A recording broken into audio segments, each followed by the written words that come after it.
Hello, welcome back to Nova Scotia, where you can see that temperatures have relaxed a little bit, and whether the camera picks it up or not, there is now no ice here whatsoever. The temperature came back up as expected. The Arctic vortex was felt here for about 3.5, 4 days.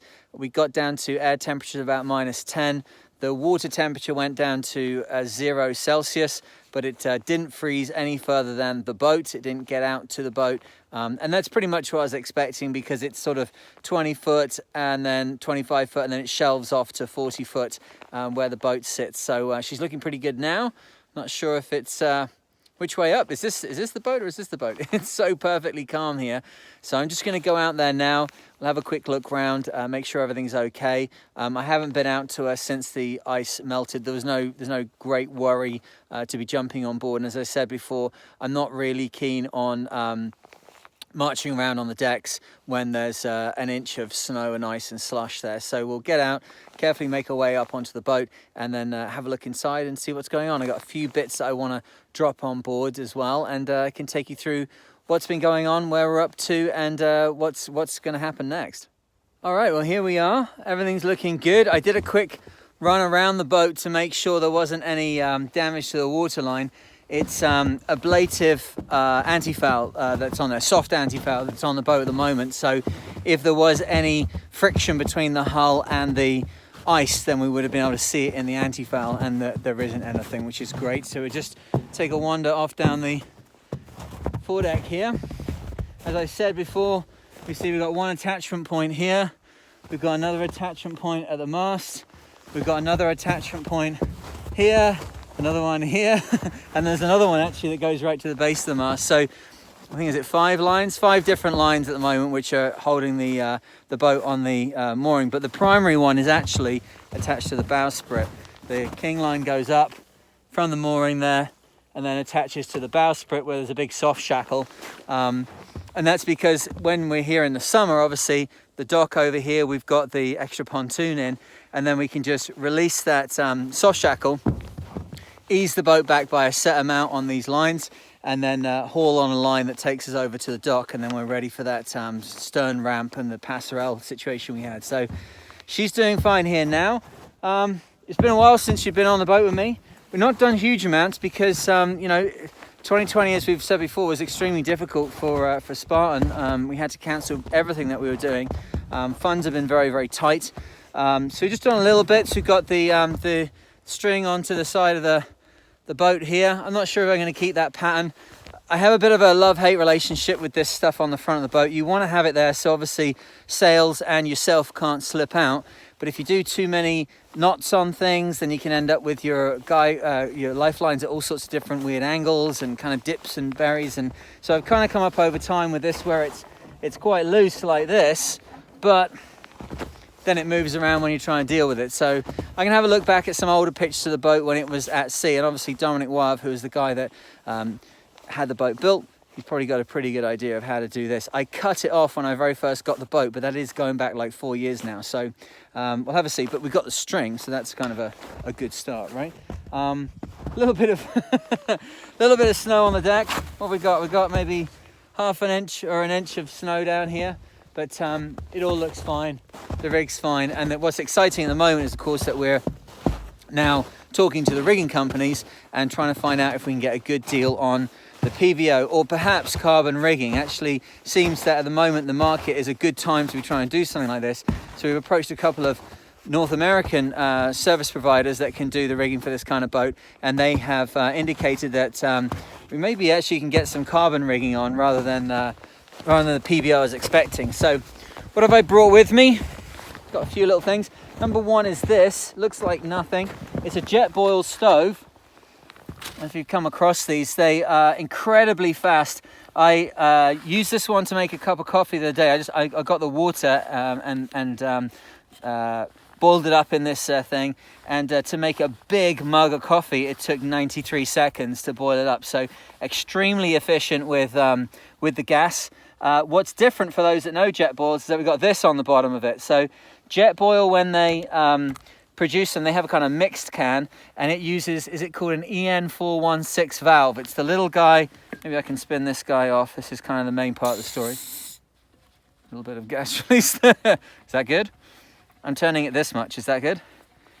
What have we got here? Okay, so it's got this kind of fitting on the bottom of it, which is very common for European stoves. But then the Coleman tanks, which are much more prolific in North America and physically bigger, they have a different kind of valve on them. I'm just trying to get these two separated, single-handed as always. What's the chance of this going in the water? Hopefully low if I'm careful. All right, okay, so the Coleman stoves have this going on, much bigger fitting, and obviously not going to work with this guy, but $15 later, this little adapter allows me to connect my jet boil stove onto a larger propane tank like this. And the thing is that this tank is used in other systems that we have on the boat. So there's a propane heater on the boat, which uses this kind of tank. And potentially I may take with me one of those Coleman on-demand hot water systems. And I'm doing that because the actual weight of that unit is about 4 kilos. And you can have like a hot shower. And it's going to take 120 days, even if I can beat the record. I've done 40 days. I've done 50 days without a shower. You can have the bag things on deck. You can do all that kind of stuff. Or for less than 5 kilos, you can take something with you so you can make hot water. And sometimes when you're trying to do jobs where you have to dissolve things, you have to loosen things, you have to clean things even, having access to hot water beyond the kettle is very, very good thing. So I'm kind of justifying it a little bit, but there are a few compromises on this one. I think what I've become aware of is that if you make life really, really difficult for yourself, you can end up in a situation where you're that sort of pressed down and things are that hard for you that you don't feel like going to work. And when going to work is sailing around the world, you don't feel like the sailing. So for a couple kilos here and a couple kilos there, you know, what difference is it going to make? As a piece of interesting information to put this in perspective, although we go for lightness in everything that we can possibly do, when the deck is wet, there is more than 100 kilos of 220 pounds of water sitting in the grit on the deck, not to count like what's in the ropes and everything else. So 5 kilos here and there to keep a sailor happy and keep the energy up. I don't think that's really that big a deal. A bit closer look at the jet boil here. You can see it's got this matrix underneath it. The jet burner itself is just inside there. It's got that waffle thing there which connects underneath the cup, and that's what distributes the heat so effectively, so that you boil your water really, really quick. So I'm hoping that's going to be a good. It was very difficult to find the adapter. Jet Boil don't sell it. Had to go to a Alibaba and get something from China. But having done that, it arrived in like 48 hours. It was completely amazing. So very happy with that. Over here we've got a soft tool bag, which I find that the hard ones are fine, but with a bag like that, you can kind of put it up high, you can tuck it away, you can take a good number of tools to a place, and like, I call it like a crash bag. It's kind of like a medical crash cart. You got a job, you know, you've got most of the things you need in that little soft bag there. You can jump in, it's got all sorts of pockets and things inside it, and then most things can be fixed with that. And then I have a big solid toolbox, which is like deep storage, which is in the back of the boat, which if I need a big hammer or a hacksaw or something like that, then I go and get that. But rifling through hard toolboxes, trying to find stuff all the time, it's just a nightmare. Now, tucked away behind this is a solar panel. It's one of a number of solar panels which are going to come to the boat in the next couple of weeks. We've got some sponsors that are helping us with this new solar power system. So my idea was that they're going to go back. Oh, we'd have to try and do this on the snow day. Yeah, I'll pin it in position. They're going to go here basically. So there's going to be 1, 2, 3, 4 of these on the top of the boat. I've got to work out like where else I can put them. The key for this is I'm going to have about 400 to 600 amp hours available from the batteries. They're lithium phosphate batteries. They're on their way here now. We've got new charge controllers. The point is I want to be able to do as much charging as possible through the solar, but it's about deck space. And there's an interesting difference between this piece of deck space and this piece of deck space. So the classic places to put these on these boats are on the cabin top here, or down the back of the boat underneath the backstays where you don't often kind of walk around. It is textured, so it's not too bad, but you don't want to be like standing there for too long. They are rated for you know, taking a little bit of hammer, but you're going to break it if you're smashing around on it too much, or you're going to slip. So they want to be kind of out the way, which that is, and this can be, as long as there's pads in between where you can stand. But what's the difference between this piece of deck and that piece of deck? If the boat is on a starboard tack going through the Southern Ocean, the sun is always going to be to the north of me. As it goes to the Southern Ocean, if I'm getting the wind over the starboard side of the boat, any solar cells which are on this deck surface here or down at the back of the boat down there will be in the shadow of the boat as it sails along. However, the ones on the cabin top here won't be. They'll be somewhat still in the sunlight. Then when we tack and go the other way, the whole deck is in the sun and we're getting good charging. But then when we tack back, only these ones. So what we want to do is try and get a balance so that at any juncture, whatever's going on, there's still some of the cells in the sun. Otherwise, you can be charging fantastically on port tack and terribly on starboard tack, which is a bit of a problem when you're beating up wind around the world and half your time is going to be on the bad tack. So I'm going to try and lay these out over time and kind of find a place for them. On top of the cabin top here is not too bad because not much really happens with the sail in this area. The previous Open 60 I had actually used to do the reefing here. There was a winch on the boom. Not so on this one. So you're not really standing here. And if you are working on the sail, there'll be a boom bag here, which is off at the moment, and I'll be inside the boom bag. So this is kind of decent territory right here. Down the back by the backstays is very good. But after that, kind of like everything else is, I'm kind of using the rest of it. So we've got to work out what we could do. Maybe on the outside of the boat, but I think I'm going to get washed away. I was thinking maybe on the mast, but they're too big for that. I've actually talked to some companies about using photovoltaic paint on the mainsail, which is pretty exciting, but I don't think we're at a point yet where we can do that. But whatever it is, maybe on the boom bag, maybe the boom bag is the place to go. That's not a bad idea. So we'll be problem solving how that works in the next couple of weeks, I guess. So I'm just going to check and make sure, yeah, that guy is okay there. This guy I nearly threw over the side, that's okay there. They're all okay, good. So we can go inside without worrying that we're going to hear a crash and a bang, and it's all done. So in the cockpit here, we've still got the old rope on at the moment. We'll be replacing all the rope before we go.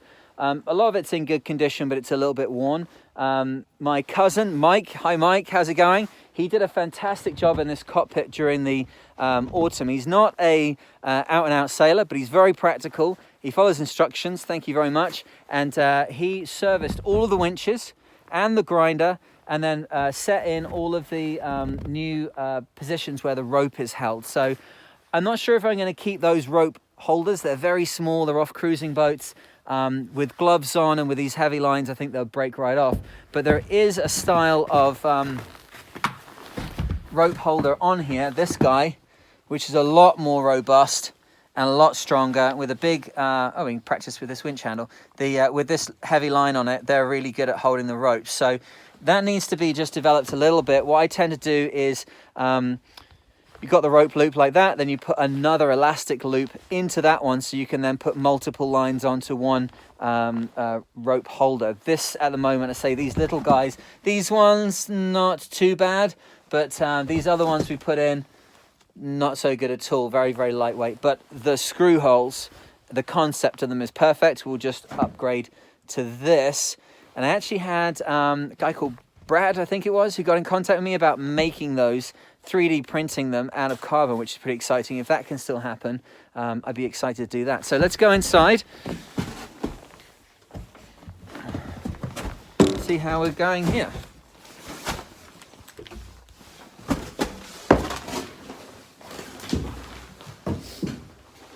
All right. Yep, it's all looking good in here. So the good thing with this boat is she had solar power before. So we've already got one of the junction boxes here, and that's already wired in.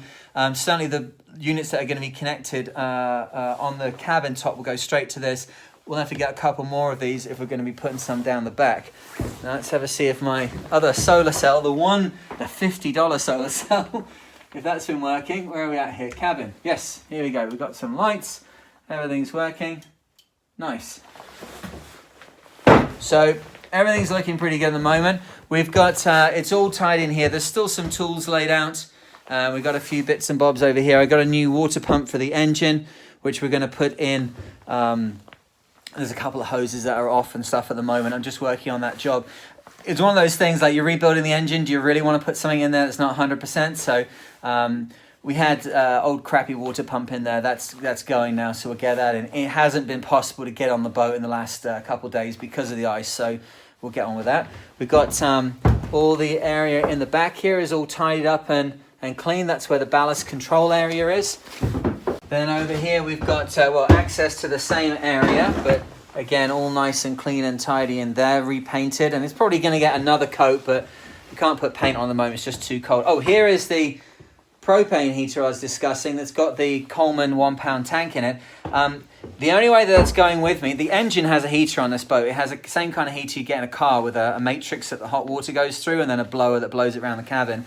I'm going to duct half of that into a hanging locker, which will go here, so I can get my wet gear, this jacket, and hang it up in there and get the water out of it and dry the thing out. The propane heater is, if I'm not running everything I'm doing with the solar and the batteries is about not running the engine. So then it's like, well, how are you going to keep warm? It's going to be very cold down south. So the propane heater is for that, but the only way that that's possibly going to be used is if I have a carbon monoxide sensor, fire sensor, and an LPG sensor. So at the moment we've got the fire thingy up in here, smoke and fire, and then there'll be a carbon monoxide and a LPG sensor coming. So this is a very, very critical part of the boat to think about these sort of things. I will sleep most of the time on this bunk or maybe luxuriating over here in these bunks. The boat, however, of course, because of what it does, is designed to be both watertight and airtight. So once this door is closed at sea, you can see the seal that's in the top here. The boat goes this cabin goes completely sealed. If the engine is running, you can actually end up in a situation where you can't get the door open, right? So these doors, obviously they've got these latches on, but if that seal is completely made, you can't get the door open. So these boats have a little detail, which is this guy, which is a little hose. It just goes through outside. It's just a straight shot out and out the wall. And then you have a bung in the outside, and probably normally like a string or something going through here. So if you turn over and the bung is out, you can pull the bung into position. But it means that if you do accidentally close a door, the engine's running, it's consuming all of the air that's in the cabin, you can pull the bung out from outside and then you can open the door to get back in. So we don't want to be in here when there's any risk of carbon monoxide or of LP gas, anything like that, right? So that'll only be getting used once those sensors are in place. So what else we got going on here? We've got some little lights which are fitting, obviously dehumidifiers to keep everything dry. Little lights which I've got put in here. I actually bought these as a chart light, but they don't have a red function. So I was like, yeah. And I finally found one that did have a red function, which is now in play over there. So I thought, well, what am I going to do with this? I realised these actually are very useful. This is where my stove is going to go when it gets put back into position, where its little can is here. This is great for lighting up the stove area. You can then move them across and you can light up the bunk area if you want to, I don't know, read or eat the mint which has been left on your pillow by no one because I'm on my own. But also I can swivel them around. Remember that the engine is underneath this bunk, so I can swivel them around and then they will be able to light up the engine bay if I need to do work down there. Obviously I have my head torch, and if I go back even 10 years when I last went around the world, all the lights inside the boat were either fluorescent, incandescent or halogen. Halogen gave you bright, fluorescent was bright and economical but quite easy to break and quite heavy for a race boat, and incandescent were like glowworms trapped in jam jars. They were almost useless.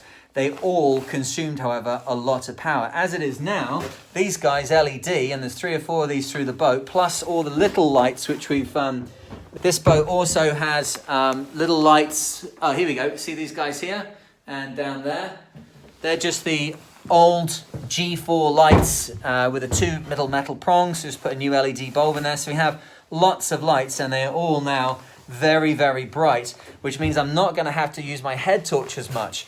Head torches for me are an absolute godsend, but you do end up like just focused in one pool of light directly ahead of you, and well, you can end up in a pickle pretty quickly if you lose your head torch. So this boat has numerous lighting sources throughout it, and as we'll look later on, it also has glow-in-the-dark paint, which allows you, if all the lights go out, to still get back to some kind of central place where you've put some kind of other lighting source if you rolled over and, I don't know, the batteries somehow go off. But now, one of the other things I've got here, if I just reach in my pocket, I've been waiting to bring this to the boat for ages.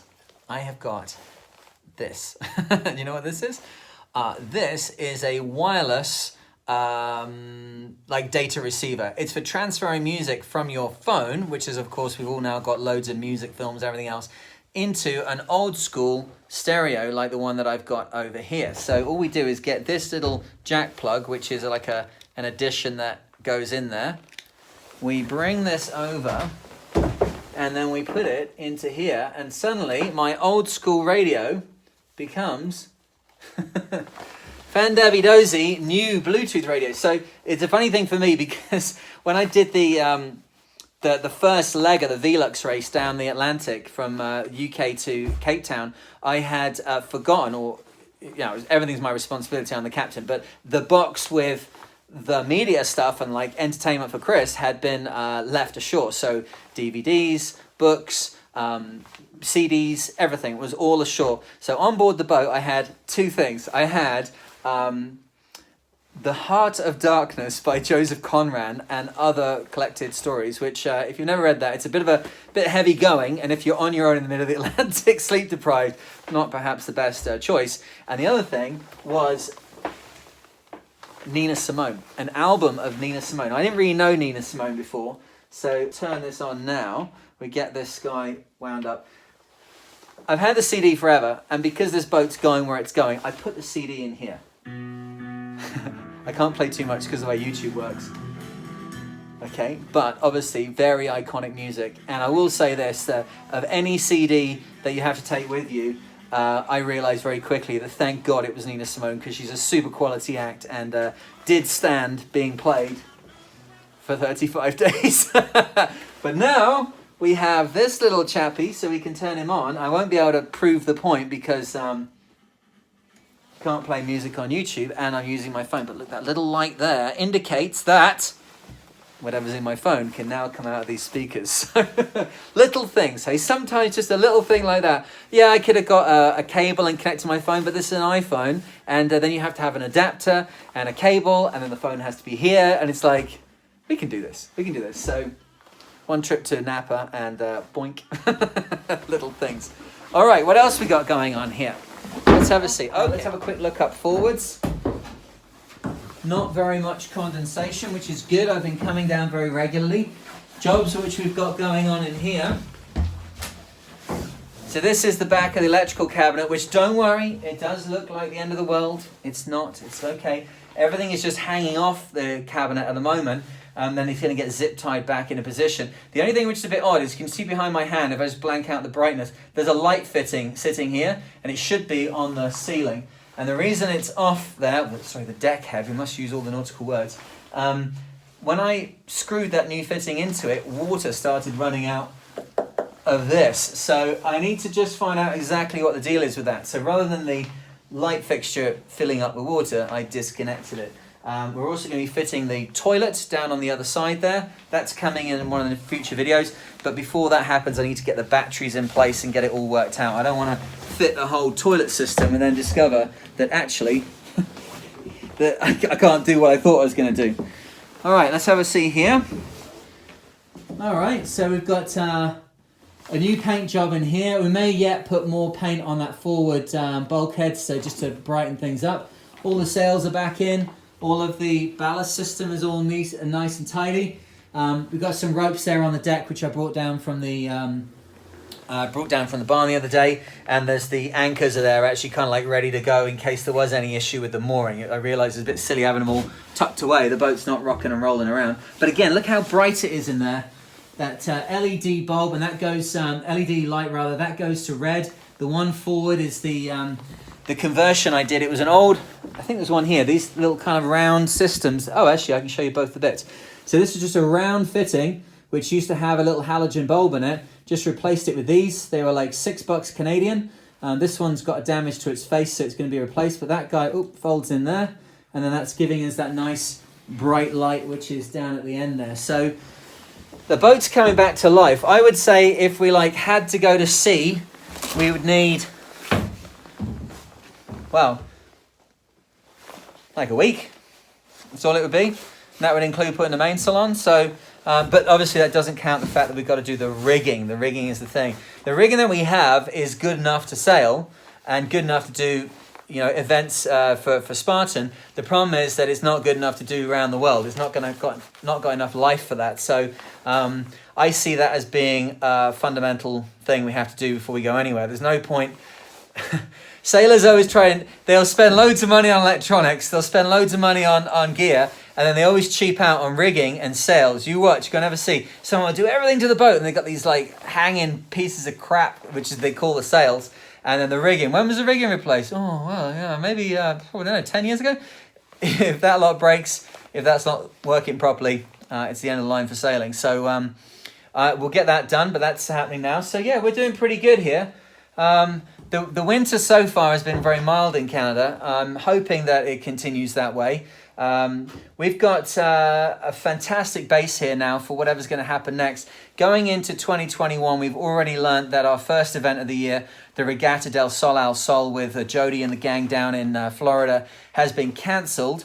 I think that's probably for the best because we're still very, very uncertain yet what's happening with COVID. And so we need to find a way through that that's good and safe for everybody. But the boat's ready to go. And what we do have is a very exciting program coming up. I'm going to go into new places, new places, no more Caribbean and Canary Islands. Oh, thank God. We're going to go over to Europe and then we're going to go to Norway, the Faroe Islands, where we go next? Iceland, Greenland, Newfoundland, and then back. So completely going to the north rather than going to the south that I normally do. And I've got to say, I'm stoked about it. So that'll be going onto the website soon. The website is just going through a big rehash to make it look better, make it a lot more usable, new content on there. And hopefully that'll be up and going in a couple of weeks. And yeah, stay tuned. I'm going to make more of these now. I've got obviously my filming arrangements are sorted out. My editing arrangements are sorted out. And if it doesn't get too cold and we don't have any further problems, the next thing will be, well, we can come and look at the jobs with putting the toilet and the batteries in.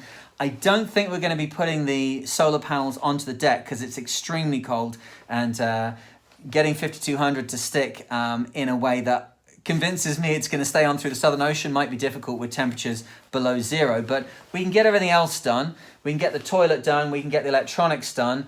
We can get the engine water pump put in, the new one. We've got a few things we can do. If you don't mind the boring little videos which aren't like crossing oceans, then that's what we've got coming. And then we're going to get the mast out. That's the big thing I'm looking forward to. And that literally is like 2 weeks away. What I really, really want to do is I really want to lift the mast out in Lunenburg, which is my hometown here. We've got a fantastic boatyard just down the road, East River Shipyard, where we normally lift out, but it will mean a lot of traveling backwards and forwards. So I talked to the owner, Brad, there. I said, this time we're going to do it up in Lunenburg. So I'm just making arrangements for that.